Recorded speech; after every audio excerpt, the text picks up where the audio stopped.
9ஆம் வகுப்பு கணக்கு 1 கணமொழி பயிற்சி 1.4 மொதல் கணக்கு வந்து Pங்கிற கணம், Qங்கிற கணம், Rங்கிற கணம் மற்றும் Sங்கிற கணம் கொடுத்துருக்காங்க. அப்படி கொடுத்துருந்து நம்மளுக்கு 3 கணக்கு கேட்டிருக்காங்க. சப்டிவிஷன் 1 வந்து P சேர்ப்பு Q சேர்ப்பு R கண்டுபிடிக்க சொல்லியிருக்காங்க. சப்டிவிஷன் 2 வந்து P சேர்ப்பு Q சேர்ப்பு R P வெட்டு Q வெட்டு R கண்டுபிடிக்க சொல்லியிருக்காங்க. 3வது கணக்கு வந்து Q வெட்டு S வெட்டு R இதை கண்டுபிடிக்க சொல்லியிருக்காங்க. ஃபஸ்ட்டு கணக்கு நம்ம பார்க்கலாம். ஃபஸ்ட்டு கணக்கு P சேர்ப்பு Q சேர்ப்பு R. ஃபஸ்ட்டு இந்த ப்ராக்கெட்டில் P சேர்ப்பு Q எழுதிக்கலாம். Pங்கிற கணம் எழுதியிருக்கேன். 1 2 5 7 9 சேர்ப்பு Qங்கிற கணம் எழுதியிருக்கேன். சேர்ப்புனா 2 கணத்தையும் சேர்த்து எழுதணும்.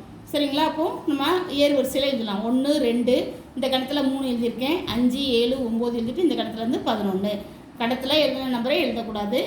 இதான் P சேர்ப்பு Q. அடுத்தது P சேர்ப்பு Q சேர்ப்பு R. அப்போது இது கூட ஒரு சேர்ப்பு போட்டு ஃபஸ்ட்டு P சேர்ப்பு Qவை எழுதிடுறேன். சேர்ப்பு போட்டு அப்புறம் Rங்கிற கணத்தை எழுதிக்கிடுறேன். இப்போது இதை சேர்த்து எழுதணும். இந்த 2 கணத்தையும் சேர்த்து எழுதுகிறோம்.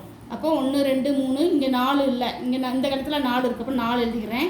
5 7 9 11 இதான் நம்மளுக்கு மொதல் கணக்குக்குள்ள விடை. சரிங்களா? 1 2 3 4 5 7 9 11. அடுத்து 2வது கணக்கு பார்க்கலாம். அடுத்து 2வது கணக்கு P வெட்டு Q வெட்டு S. ஃபஸ்ட்டு P வெட்டு Q கண்டுபிடிச்சிக்கிறோம். Pங்கிற கணம் எழுதிக்கிறேன். வெட்டு Qங்கிற கணம் எழுதிக்கிறேன். வெட்டுனா 2க்கும் பொதுவானது. 2க்கும் பொதுவானது என்னது? 2 இருக்குது, அங்கேயும் 2 இருக்குது. அடுத்தது 5 இருக்குது, இங்கேயும் 5 இருக்குது. அடுத்தது 9, இங்கேயும் 9. அப்போ P வெட்டு Q என்னது? 2, 5, 9. அடுத்தது வந்து P வெட்டு Q வெட்டு S. அப்போ இந்த P வெட்டு Qங்கிற கணத்தை எழுதிக்கிறேன். என்னது? 2 5 9 வெட்டு போட்டு Sங்கிற கணத்தை எழுதிக்கிறேன். Sங்கிற கணம் இங்கே என்ன கொடுத்துருக்காங்க புக்கில்?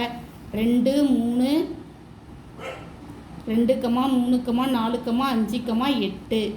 சரிங்களா? இதுதான் Sங்கிற கணம். 2 3 4 5 8. அடுத்தது 2 கணத்துக்கும் பொதுவாக உள்ளது. இங்கே 2. அடுத்தது 5ங்கிற கணம். 2ம் 5ம். அப்போ 2, 5 இதுதான் நம்மளுக்கு விடை. அடுத்தது வந்து 3வது கணக்கு. 3வது கணக்கு என்ன சொல்லியிருக்காங்க? அடுத்த கணக்கு வந்து Q வெட்டு S வெட்டு R. ஃபஸ்ட்டு Q வெட்டு S கண்டுபிடிக்கும்.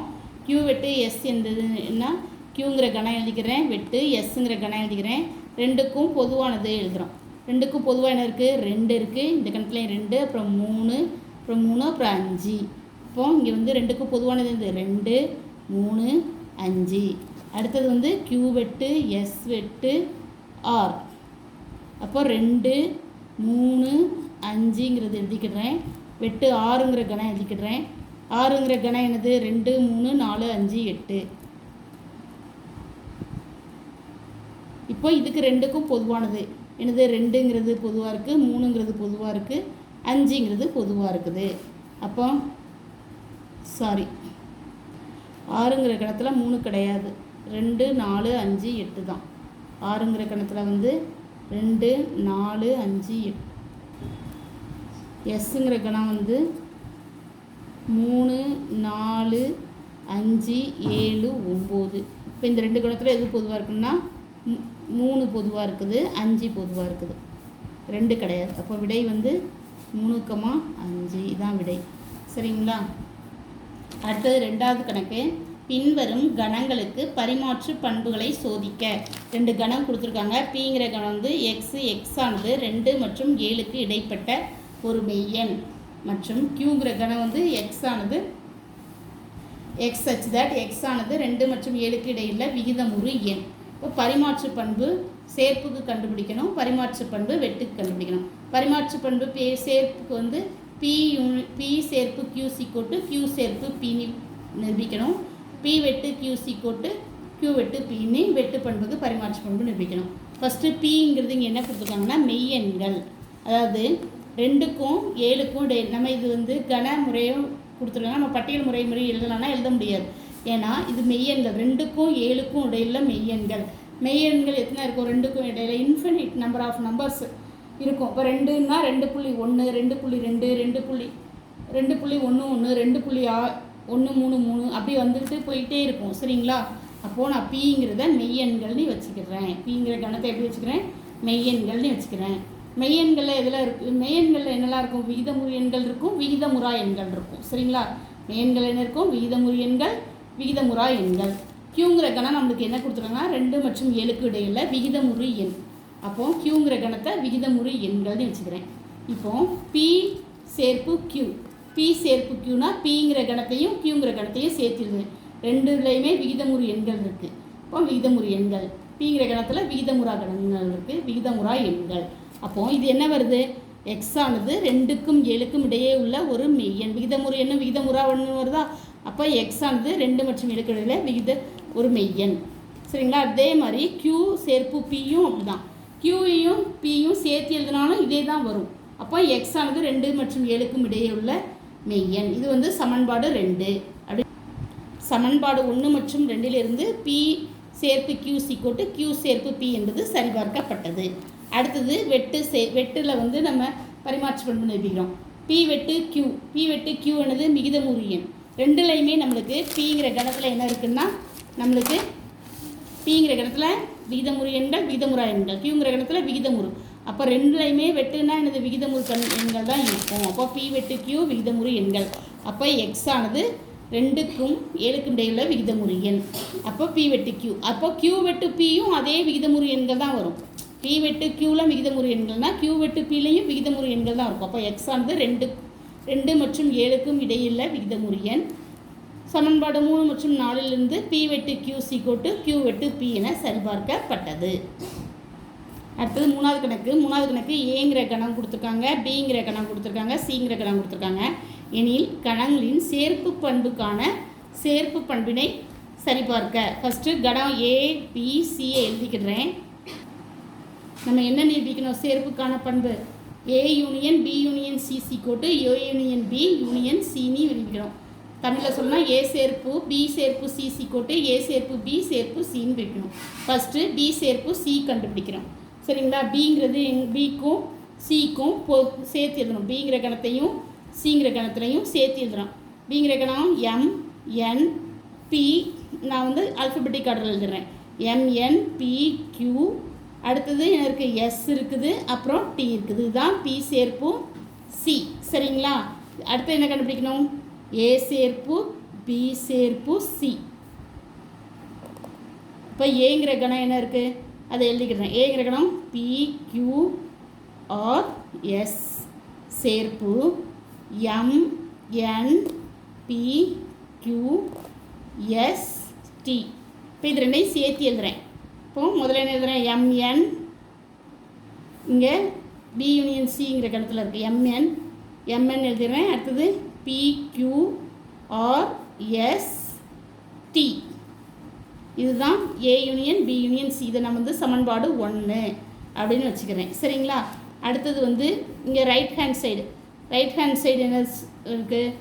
ஏ யூனியன் பி யூனியன் சின்னு இருக்குது. ஃபஸ்ட்டு அதுக்கு நான் ஏ யூனியன் பி கண்டுபிடிக்கேன். ஏ சேர்ப்பு பி கண்டுபிடிக்கேன். ஏங்கிற கணம் என்னது? P comma Q comma R comma S சேர்ப்பு.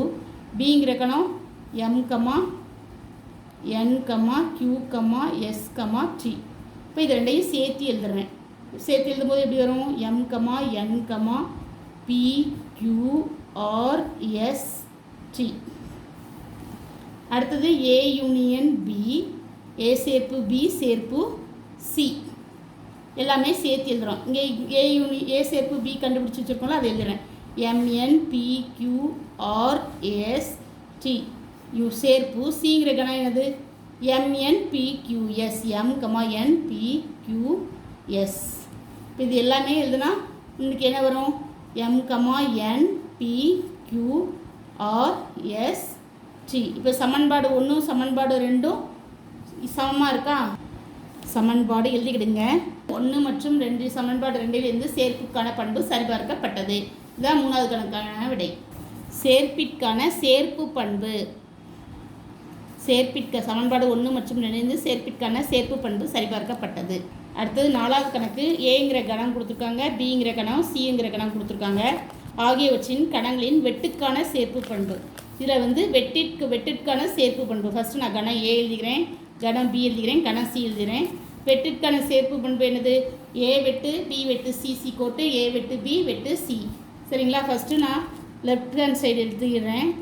பி வெட்டு சி கண்டுபிடிக்கிறேன். ஃபஸ்ட்டு பி வெட்டு சி என்னது, பிங்கிற கணம் என்னது நம்மளுக்கு √3 √5 6,13 வெட்டு 6,13 வெட்டு சிங்கிற கணம் என்னது, சிங்கிற கணம் வந்து √2 √3 √5 √9 வெறும் 9. இப்போ வெட்டுனா ரெண்டுக்கும் பொதுவாக என்ன இருக்குது, √3 இருக்குது √5 இருக்குது, இங்கேயும் √3 √5. அப்போ பி வெட்டு சி என்னது √3, √5. சரிங்களா. அடுத்தது வந்து ஏ வெட்டு பி வெட்டு சி. ஏ வெட்டு ஏங்கிற கணம் என்னது -11 √2 √5 7 வெட்டு பி வெட்டு சி நம்ம கண்டுபிடிச்சிருக்கோம். √3 √5 கண்டுபிடிச்சி வச்சுருக்கோம். இப்போ இதில் ரெண்டுக்கும் பொதுவானது என்னது √5. √5 மட்டும்தான் ரெண்டுலையுமே இருக்குது. அப்போ √5 இதை வந்து நம்ம சமன்பாடு 1ன்னு வச்சுக்கிறோம். அடுத்தது வந்து ரைட் ஹேண்ட் சைடு எடுத்துக்கிறோம். ரைட் ஹேண்ட் சைடு என்ன கண்டுபிடிக்கும், ஃபஸ்ட்டு ஏ வெட்டு பி கண்டுபிடிக்கும். ஏ வெட்டு பி, ஏங்கிற கணம் என்னது, ஏங்கிற கணம் வந்து -11 √2 √5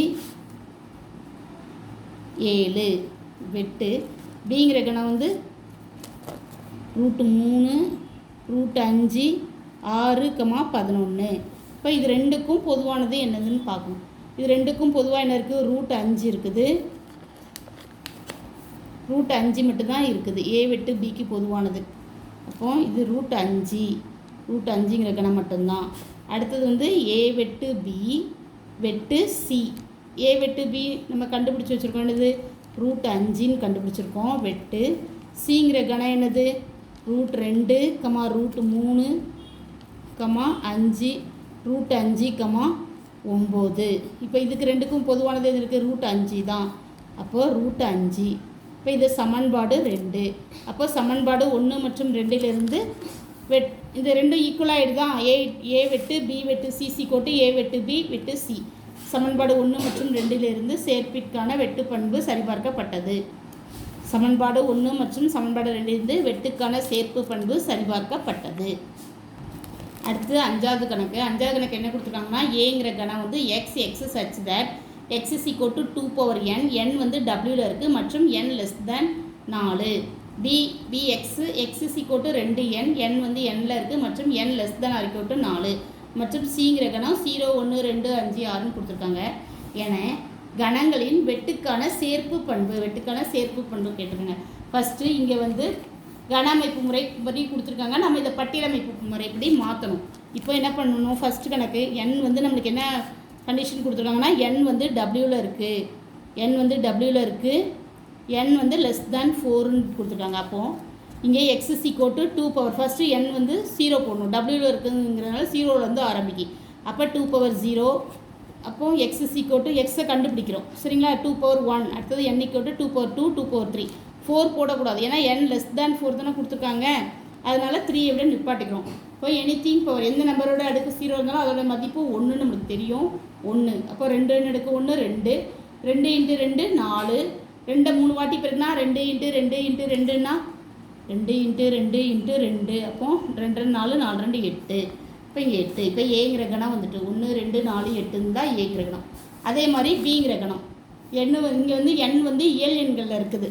சரிங்களா. n வந்து இயல் எண்களில் இருக்குது, அதனால் 1ல் இருந்து ஆரம்பிக்கும்.